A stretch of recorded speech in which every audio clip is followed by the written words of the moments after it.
See this? This is energy too. If you get on the frequency this is on, you can't stop it coming. What did he say in here? He said when the money starts coming, it'll come so fast and furious, you're going to wonder where it was hiding through all the lean years. And he's right. Most people don't understand that. They do not. They think you've got to go to work. You just got to work a little harder. Get out there. Put in more hours.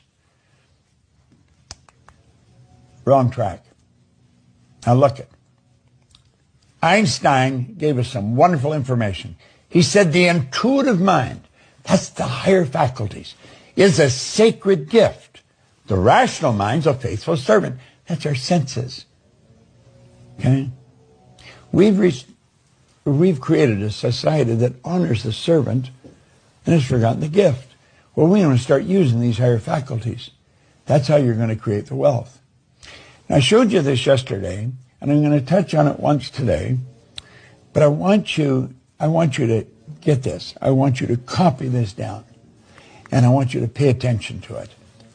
And you just repeat this over and over and over again. Genevieve B. Rand was a student of Thomas Troward. Thomas Troward, I believe, is one of the greatest authors of the last 500 years. This is one of his books that I have in a book stand here in front of my desk. I read those 2 pages every day, have for quite a while. It's Thomas Troward's work. Well, Genevieve B. Rand was his only student. She had to attract $20,000 in 1912 to go and work with him.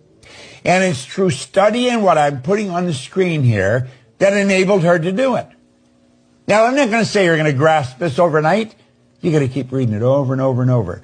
My mind is a center of divine operation. What do you mean my mind's a center of divine operation? Now, think about this for a moment. Everything has a center.